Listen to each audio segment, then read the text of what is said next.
In this video, there's a minimum of 75 Bible verses with prophecies and Bible codes that prove a flat geostationary Earth. I've grouped most of these verses into groups of 3, so I'm going to be counting down from 25 to 1. It'll make sense to you in a minute. And I've saved the best 2 for last. So let's start with some easy ones. Number 25, corners. Isaiah 11 verse 12, 4 corners of the earth. Revelation 7 verse 1, 4 corners of the earth. Revelation 20 verse 8, the 4 corners of the earth. You can't have corners on a sphere. That's because the earth is not a sphere. It's flat. Number 24, still earth. 1 Chronicles 16 verse 30, the world also shall be stable, that it be not moved. Psalm 96 verse 10, the world also shall be established, that it shall not be moved. Psalm 93 verse 1, the world also is established, that it cannot be moved. It's all consistent, clear as day. If the world isn't moving, then it's not spinning, and neither is it orbiting around the sun. Number 23, pillars. 1 Samuel 2 verse 8, for the pillars of the earth are the Lord's, and he has set the world upon them. Job 9 verse 6, and the pillars thereof tremble. Psalm 75 verse 3, I bear up the pillars of it. There's nothing about a ball-shaped earth that you can fit pillars into. That's because the earth is not round, the pillars hold up a flat earth, there's a dome on top, the earth is flat. Number 22, the firmament dome. Isaiah 24 verse 18, for the windows of heaven are opened. It's a dome over a flat earth. Isaiah 13 verse 13, therefore I will make the heavens tremble. If the heavens can tremble, then it has to have solidity to it. Genesis 1 verse 6, and God said, let there be a firmament in the midst of the waters, and let it divide the waters from the waters. It's a dome over a flat earth that separates the waters above the dome. I read this so many times and I didn't see what was going on. I read the word firmament, didn't understand it, but it makes so much sense now when you take it literally. Strong's Concordance defines the word firmament as a solid expanse, roughly like the domed roof on this building here. Here's the inside of that dome, and the stars that we see in the sky would be fixed into this solid firmament, and the whole thing rotates around a flat, stationary earth. That's why all the stars move around the sky together as one set piece, because you can only have a solid dome separating the waters above from the waters and seas below on a flat earth with the atmosphere in the middle. It doesn't work on a ball-shaped earth. Number 21, the firmament dome continued. Isaiah 44 verse 24, I am the Lord who made all things, who alone stretched out the heavens, who spread out the earth by myself. Well, you can't spread something out by rolling it into a ball. Psalms 18 verse 9, he bowed the heavens also. 2 Samuel 22 verse 10 repeats Psalms. It says, he bowed the heavens also. Strong's number H5186 describes the word bowed as bend. The heavens bend around us. It's a domed heaven around a flat earth. Number 20, the sun. There are 67 Bible verses that reference the sun moving. You can easily look this up. Here's a title on one website that lists them all. But zero, zilch, nothing, no Bible verses at all that ever make reference to the earth moving. So, at the very least, the Bible supports a geostationary earth. Number 19, Bible codes. If you're familiar with Bible codes, then you'll know there's a matrix of flat earth clusters from Luke 13 verse 28 to Luke 14. Here's the matrix. Here's flat, earth, and at equidistant letter spacing you'll also find dome, canopy, tent, truth, edge, disc even, and a lot more. If you don't have Bible code software, then you can do this for free at biblecodewisdom.com. Number 18, height and depth. Job 11 verse 8, it is as high as heaven, what can you do? Deeper than hell, what can you know? So there's a height to heaven and a depth to hell. You can't have a height to heaven on a heliocentric, ever-expanding universe model. You can only have a height to heaven on a flat earth that has a dome over the top of it. Number 17, length and width. Job 11 verse 9. The measure thereof is longer than the earth and broader than the sea. It doesn't say longer than the sphere and broader than the curved ocean. You can't have a length and breadth on a ball unless you change the wording of the Bible to accommodate it. You can only have a length and breadth on a flat level plane. Number 16, wisdom. Colossians 2 verse 8 says, "Beware lest any man spoil you through philosophy and vain deceit, after the tradition of men, after the rudiments of the world." 1 Timothy 6 verse 20, false science. 1 Corinthians 3 verse 19, "For the wisdom of this world is foolishness with God." A ball-shaped world is wisdom to those that live in the world and get their information from TV or the education system. Wisdom of a global earth is literally foolishness with God. True wisdom is not taught in the education system, and neither will you find it on the 6 o'clock news. True wisdom is only found by carefully weighing up the options, and that's what we've been doing on this channel for the last few months, weighing up the evidence. Really try to understand what the Bible is saying here in these 3 verses, because it's telling us that the earth is flat, it's not round. Number 15, day and night. Job 26 verse 10, "He has compassed the waters with bounds until the day and night come to an end." Well, that's interesting. Here's a flat earth map. The outer bounds are made of ice. The waters are literally compassed with an ice boundary. The sun goes around the earth like this. Both day and night can only come to an end where day and night meet the dome. Beyond the dome, time ceases to exist. Whoever happens to live in that realm outside the dimension of time, beyond the dome, which is the heaven, is also immortal. He's always been there. He can see the beginning and the end. Prophecies in the Bible, inspired by the Holy Spirit, show us the future is already foretold. And when the Bible talks of the everlasting, that's the place we all go to at some point. Problem is, most of us who reject the truth will face everlasting shame.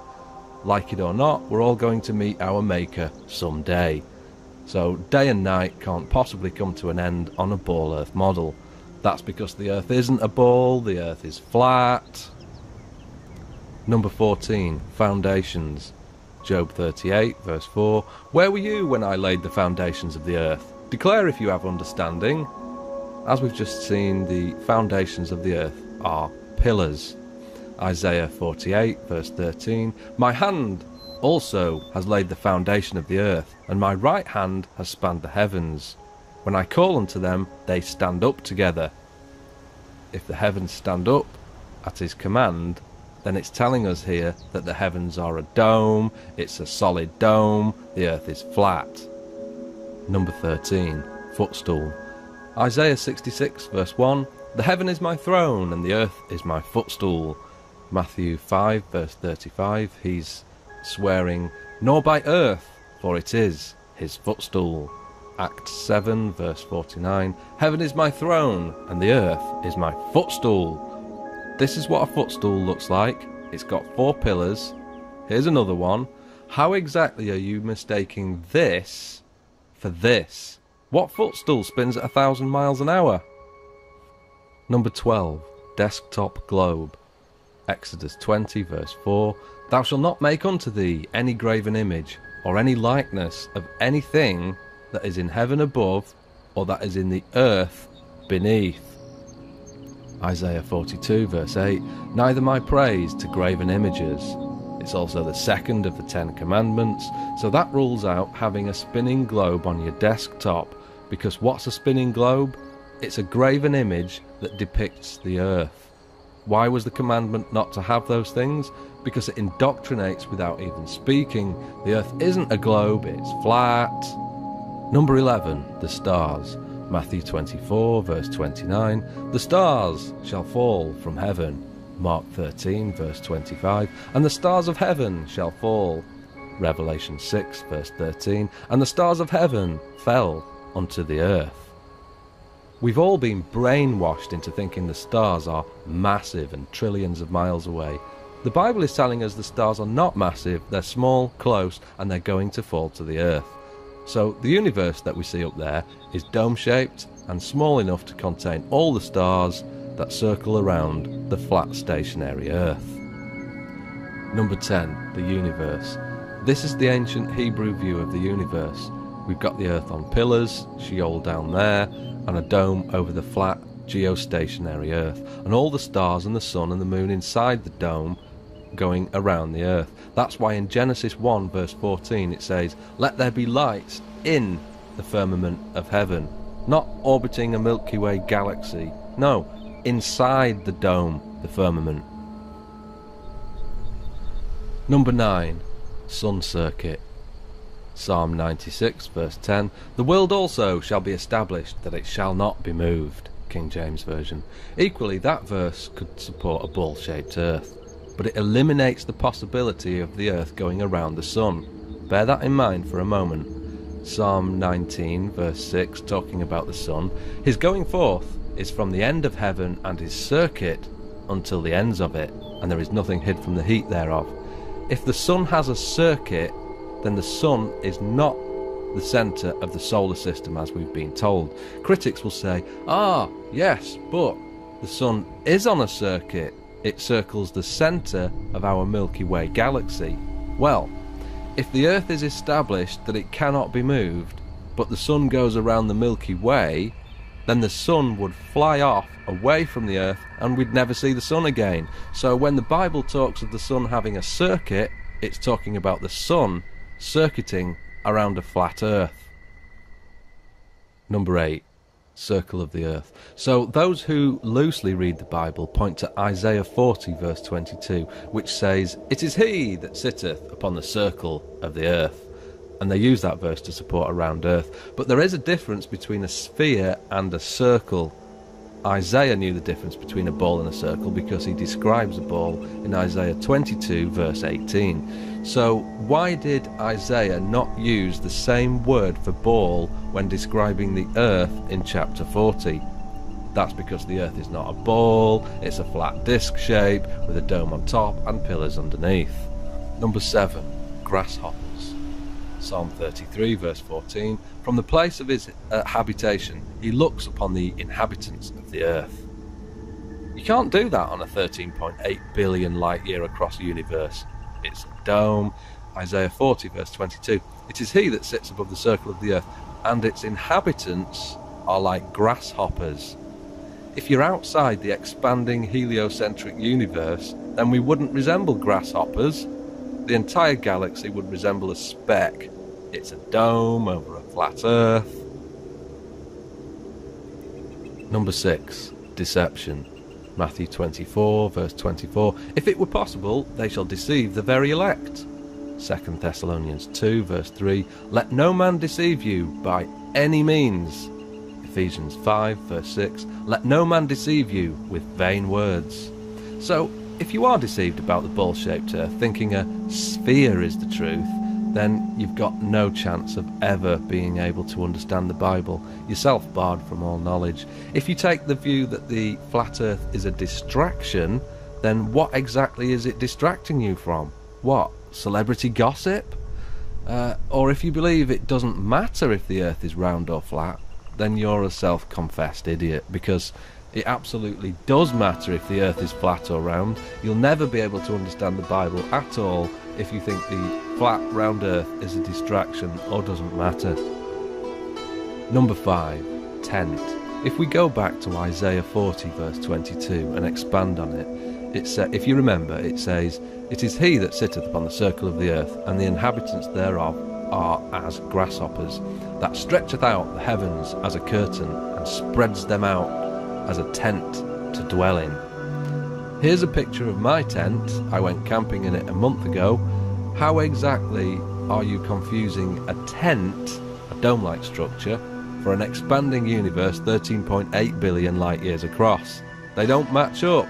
Again, this verse gives credence to the fact that it's a flat earth with a dome-like structure above.